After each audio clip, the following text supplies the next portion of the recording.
All right, everyone, welcome. Guess who's back? Back again. That's right, everyone. Brother Josh here. Hey, it has been a long time since the last episode has dropped, and there are many, many reasons for that, and we'll get into that just a little bit. There's not a lot of organization to today's episode. Um, we'll have a little bit more organic, kind of shoot from the hip kind of thing. But hey, glad that you have hopped back into this episode. I believe it will be fruitful and bless you. This is a podcast again for just practical dad application learning, how to lead our children in the kingdom way. And so our focus obviously is Christ centered. And this isn't a podcast for perfect dads. Neither is it a podcast where perfect dads are presenting opinions and ideas and truths. So today's episode is a good episode on imperfection of a father.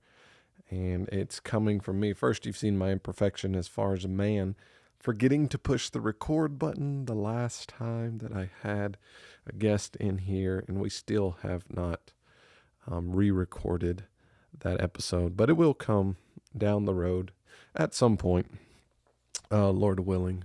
So today I want to get into one of the reasons that I have been absent from podcast episodes recently, and it deals with fathering, being a father to your children. In past episodes, I think we've talked about being intentional about your time with your children. So for many of us, especially if your children are young, the major time in which you have within your week to spend with your children is from that 5 o'clock hour to 7-ish hour. If you're working, so you grab your kids, or if they're already at home, you come home, and from 5 to 8-ish, whenever your kids go to bed, it's not very long, 2-3 hours max usually, is the time that you spend with your children. And if they're teenagers, especially if they're involved in activities, it's way less than that. And if they're older than that, in college, etc., then, it's just more minimal. And so this time decreases as they grow older. You have less and less time with them. And I've had many elderly people within our church and just friends who have always have told us, like when we started having children, they always said, enjoy your time. They grow up so fast.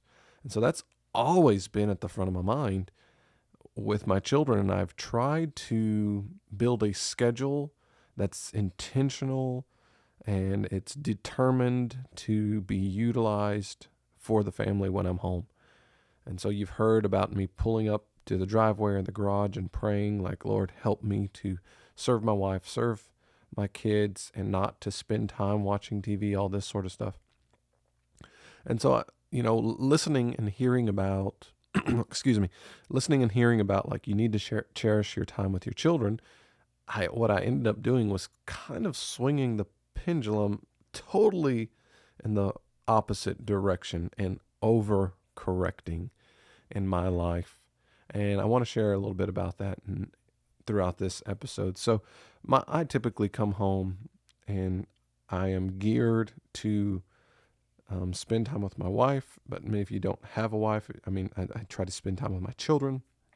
And so from 5 to until they go to bed, I am doing my best to give 100% of my attention to them.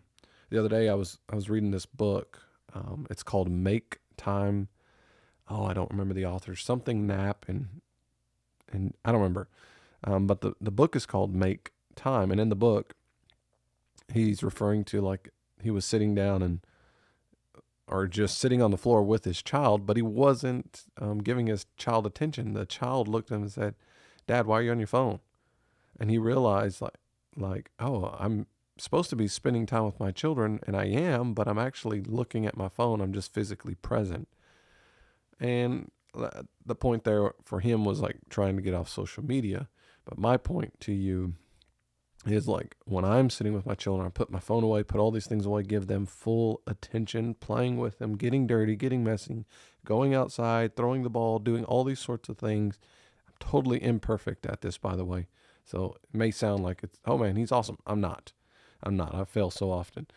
But that's my goal, is to give my time fully to them, because I've been told cherish your time, and you only have so many years with them before they start doing their own thing and growing, and you've got to let them go. You've got to let them grow and do their own thing. And so, I'm trying to give all I can to them now. Well, I made a great mistake, and that's the wonders of this podcast, is we get to share those sorts of things and humble ourselves. I, in doing so, have, you know, put other things on the back burner or push them aside. We have moved into a house and we've been renovating it. And so we have a master bath that has a lot of work to do. And I have another room that has work to do. The yard, there's still a ton of things we have to do in the yard. So anyways, yeah, there's a lot on my list, not including the other stuff that I do within my life. So I've been coming home and, just trying to give my all to my children. Well, there's no book that I've read so far in preparing you for being a father that speaks about what happens when you have multiple kids and they get sick. Nobody's ever told me this. And so y'all know already, I have 4 kids under the age of 5, and no one tells you, like, once they get sick, sometimes it goes around and gets passed throughout, so it's week after week after week. This is something I've had to learn by experience, and I have learned of I don't know the right word to say, the weight of that, I guess. For example, when my child gets sick, okay, now I'm staying home Monday with them. Then my other children come home later in the afternoon, and I want to spend my time with them. So I do, because I don't want to be a bad father. Well, then it's now time to go. You can try to get some work done, but if you stay up too late and you got to get up early, or if the child's sick, you're staying up all night with them anyways. And so this is like repetitive. And then another kid gets sick in a few days and you're doing the same thing. So before you know it, 2 or 3 weeks, like, you've been trying to spend with kids and you are way backed up on your schedule and your goals and your agendas. And all of a sudden there's all this weight of like, oh man, deadlines are coming up. How am I supposed to get this done? Then you go home. I've got to spend time with my children and my wife. And so that's what's been happening and what had been happening to me. And I was like, whoa, I don't have time for everything. And it bothered me. I mean, as far as the podcast goes too, I knew the deadline was coming up for when I needed to publish a new episode according to what I've said before. So just so you know, scratch everything you've heard up to this point as far as episodes coming out fresh in the future. I have no clue. I'm going to do my best, but again, and this is why part of this episode's about this. So yeah, all these things. So deadlines of podcasts, etc. And realizing there is no way for me to accomplish everything that I had set on my plate. Now, there was originally, in the everyday, ordinary lives, things are fine. But for me, my role, I do serve as a pastor. And I mean, there was a week where I had 3 sick kids all in the same week. Then I had a funeral out of nowhere that took up 2 days. And my schedule was shot. And I mean everything. And I'm still doing some schooling stuff. And so there literally was not enough time to get everything accomplished. And I felt the weight of that. And it was really hard for me to accept the reality that there's no way to accomplish all this, because I'm the type of person that wants to finish what I start and to uphold my word. If I say I'm going to do something, I'm going to do it. But y'all, I never had a podcast, never had a book, never saw anything on YouTube about like hey, y'all, your kids get sick and that messes everything up. Sometimes people pass away and that messes everything up.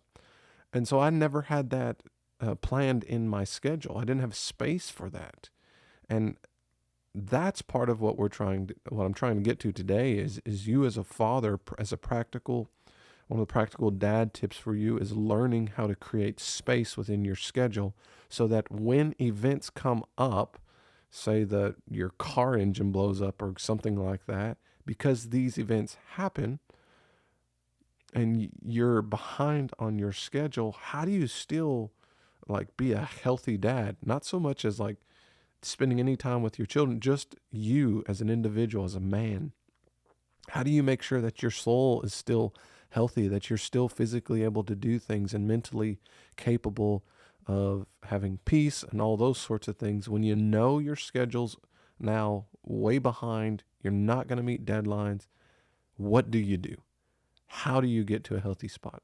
And how do you in the future, what do you do now to protect yourself from those sorts of things happening again? There's no perfect plan, by the way, but what do you do? And so that's what we're talking about, is that sort of thing. So number one, I would say this: be careful about your schedule. Um, there's a great danger in over scheduling on your calendar. I don't know what you do, but you're busy. You are busy. You've got to look at your calendar and you have to make sure that you have space in there. And you can design it. There's a lot of sorts of resources about space and calendars and those sorts of things. I'm not going to get into that today. But you have to plan space within your calendar because these events happen, and when they happen, it will put you in a tailspin. Like, you have to be prepared for that. And the best way you can, so you can say, okay, well, I got to move this around, move this here. I've got to call these people and say, there's just no way. I apologize. Came up.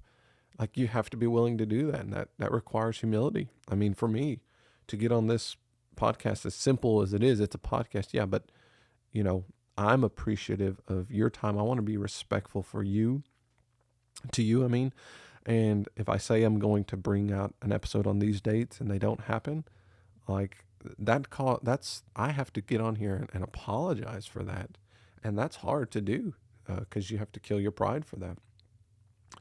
And that's what's had to happen. And I've been good with it, because I just went to the Lord and said, you know what, God, I realize now, like, my schedule does have space in it and it's pretty spread out. I had a buddy of mine who laughed at me because I pretty much have almost every hour of my schedule with something in it, and I even have gaps. But I didn't have any gaps for when kids get sick or when kids get hurt, etc. That happens, and you have to be ready to reassess your schedule and your goals in life and your goals for the day when that happens.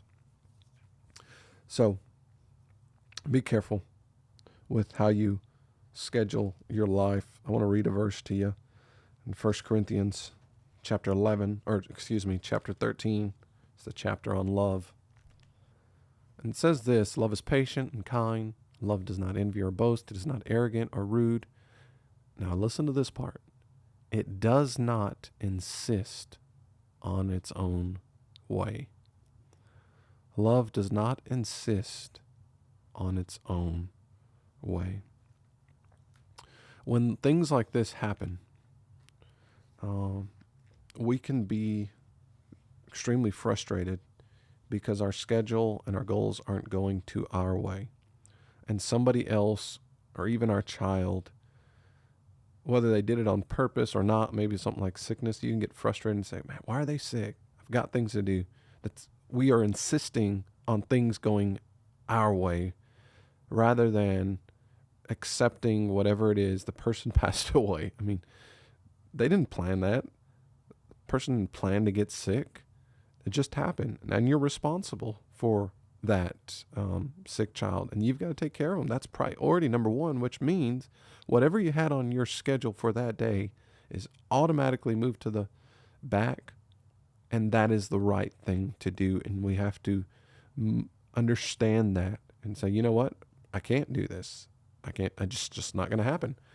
And my identity is not found in that. And so we've got to be okay with reassessing our goals. So I'm grateful that all this has happened for me, because I was able to reassess a lot at the end of the year before we got into 2023. And so I have goals. I don't really have resolutions, but January 1 is a good way for me to look at my goals and to say, okay, what do I want to accomplish this year? What do I have to get done? And it was a way for me to look and say, all right, when I have 4 kids, now if you don't have four young kids, this will apply to you different. But for me, I've got to look at it and say, okay, this is what my schedule's like, and I can get all these things done, no problem, in a week where no kids are sick. And I can probably get all these things done when 1 kid's sick. But if 2 kids get sick throughout the week, or if 1 kid gets sick and there's a funeral or another emergency or another situation, there's no way for me to get these things done. And so guess what I have to do? I have to look at my schedule and say, all right, well, this goal I just can't accomplish. I've got to mark it out. And that is hard because it's an improvement for you or something that you want to do. But the Lord isn't allowing you to do that right now. And so you have to humble yourself and say, okay, God, you've given me 4 children. You've allowed them to get sick in these situations. And you're wanting me to get rid of this on my schedule so that when that happens, I still have room to, be true to my word, to accomplish the things I said I would accomplish, and those sorts of things. And so I think we have to cut out a lot of stuff. That's why we did an episode several episodes ago about, all these hobbies that we have. We've got to get rid of all these hobbies. Like, pick 1, maybe 2, because we just don't have time for that. It doesn't matter what age your child is. I mean, if your child's older and you're doing sports or some other activity or traveling all the time, you're not going to be able to get your goals accomplished. So all this is to say, reassess your goals, reassess your schedule to what's appropriate for your season of life with your children, with your work, with your family. If you're taking care of other family, or you're taking care of a neighbor, etc. Reassess your goals so that you can achieve those goals, and you have to get rid of some. You're going to have to cut some out, and that's going to have to be okay with you. If you don't, you're going to be stressed out. You're going to be upset. You're going to find yourself frustrated. You're going to find yourself angry at times. And everyone, here's the point, that will spill over into how you father. If you begin to get frustrated or angry or bitter or impatient because you can't accomplish all your goals because something happened, when you come home and you're spending time with your children, it's going to come out on your children in some way or fashion. Whether it's just not talking to them, whether it's raising your voice in an inappropriate way, or whatever it is, it's going to come out. And so the point of all this is to say, look at your schedule, add space, see what's appropriate for what you can do now, including those emergencies, and then always have so I have a sheet of things to do if I have free time. And they're kind of goals, but they're kind of not. They're really flexible, meaning because I have space in my schedule, if someone's not sick or if I don't have these situations, I can go to that list and start doing those things. And so that would be the other thing, is instead of a hard goal or hard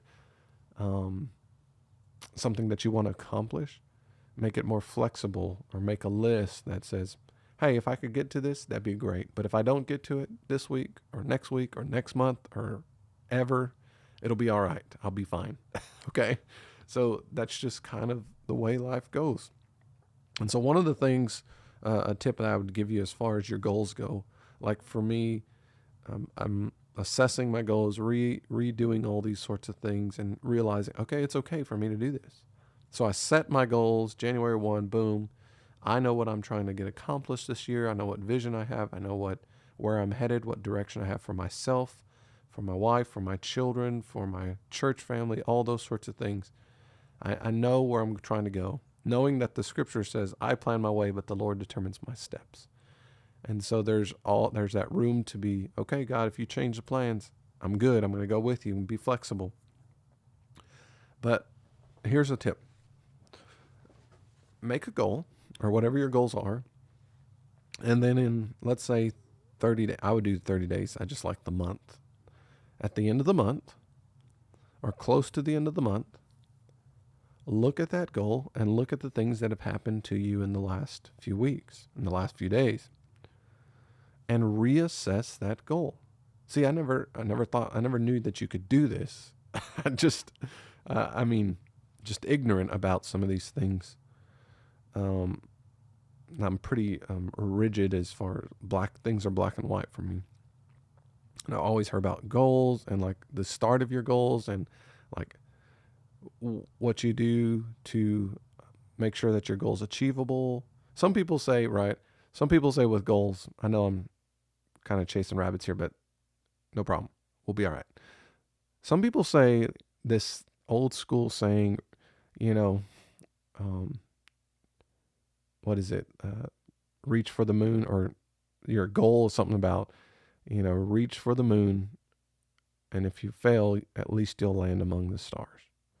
Well, I understand the encouragement that they're trying to do. It's just kind of ridiculous, the saying, because that's the whole point of a goal is your goal should be something that is achievable, not something not achievable. Not that saying you can't get to the moon, but I'm just saying your goal should be something that you can accomplish. Now, I've heard that, you don't want it to be too easy because it's really not a goal. It's just something that's easily accomplished. But you don't want it to be unaccomplishable or you land among the stars, right? Like, because then it's too hard and you get discouraged and you won't do it. So you want a goal that's, stretches you, but doesn't stretch you too much. Just like working out. You lift the weights and you want to put on a little bit of heavier weights that really cause you to stretch those muscles out so that you get stronger. But you've put too much, you can't do it. You do not enough, you're not going to grow. So there's this in between, right? This balance. And that's the same with goals. What I was never taught and what I never heard in any book or any teaching so far is that it's okay for you to reassess your goals after a certain period. So if your goal, you start a goal on January 1 and you're at the end of the year, December 31st, you're hoping to achieve that goal. I've never heard it.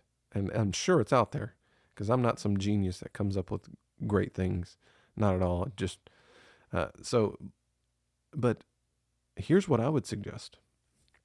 Set your goals and then in 30 days or some time frame in between it all, reassess your goal. Look at your goal and say, okay, this is what I plan for the year. Say I want to read through the Bible. Let's say that. Let's say your goal is to read through the Bible. Let's say with your kids. I'm going to read through the Bible with my kids. That's my goal. I'm going to do it. So you begin. Day 1, boom, perfect. Day 2, perfect. Boom. Day 7, you're still good, but you're kind of tired about it. And you're realizing kids aren't really listening. Day 15, you're just doing it to do it. You're really not even listening to it. And your kids are really bothered by it. Day 30, like no one wants to do it. Everybody's tired. No one wants to hear this sort of thing. But you've set a goal. You're going to get it accomplished. So by the end of the year, you're either going to quit or you're going to do it, but you're not going to be joyful about it. My suggestion would be, and I'm just using this example as a Bible reading. Let's say that was your goal, to read through the Bible this year. And then you're reading with your children. You notice, this child doesn't do that and this, or you get tired of this. In 30 days, reassess your goal. It's okay. Like, no one's ever said that. It's okay to reassess your goal and say, I don't think this is the right goal for us within the year. maybe our goal should just be read 5 minutes of scripture every day with my children, and then do that for another 30 days. And you may have to say, you know what? We need to stretch it a little bit more. We could do 7 minutes, and just consistently, like, reassessing your goals and being okay with that and adjusting your goals and not feeling bad for that. And that's what I've had to do with this podcast. It is my goal to get other men on here, men who've done great things with their children, men who have failed, and we can learn from them, young men, older men, all sorts of things, women who could teach us about what it was for them to have a father in their life. And I want to consistently do this, but like I said, in the last 2 months, I struggled with a lot of this and just came to that conclusion. Oh, it's okay to reassess my goals. Like, it's fine. Like, there's all these podcasts that come out every month, every week. We're going to do this. And they're all about the daily grind and getting those things accomplished. Well, this is a different podcast. It's called the Practical Dad Podcast. And I am a dad, and practically sometimes I can't create a podcast episode. And not that some people care. Some people don't care about that. That's not the point. It's taking that principle of what I've experienced recently and applying it to your life where it's appropriate. Where is it in your schedule that you need to reassess so that you can still stay a healthy dad for your children? Because love doesn't insist on its own way. Love is patient. Love is kind. It's not rude. It doesn't rejoice in wrongdoing. It rejoices in truth. It bears all things. It believes all things. Hopes all things. Endures all things. Love never ends. And so, we're going to wrap it up there. I know it's been a chaotic episode of going here and there and everywhere in between, like Dr. Seuss. But hey, hope this has helped. I do plan to try to get back into this, but we're still reassessing here. Just stay tuned and, subscribe, all those sorts, or follow, whatever those things are. I'm not here to get subscribers. I'm not here to get 5 stars, all those sorts of things. I'm here, just like for myself. I'm not here for me. I mean, if I was tuned into this podcast, that's why I'm here, to get help in a practical way as a father who loves Jesus, wants to raise his children for Jesus. And so surrounding myself with other men who I can learn with. And anyways, like I said, hope this will bless you. And see ya on the next episode. Hey everyone, thanks again for tuning in to this week's episode. Just want to remind you, if you have questions that you'd like to ask us, or maybe future episodes that you would like for us to explore, you can email us at practicaldadpodcast@gmail.com. Or if you just have an opinion or just something you want to share with us, we'd love to hear that news. Once again, it is practicaldadpodcast@gmail.com.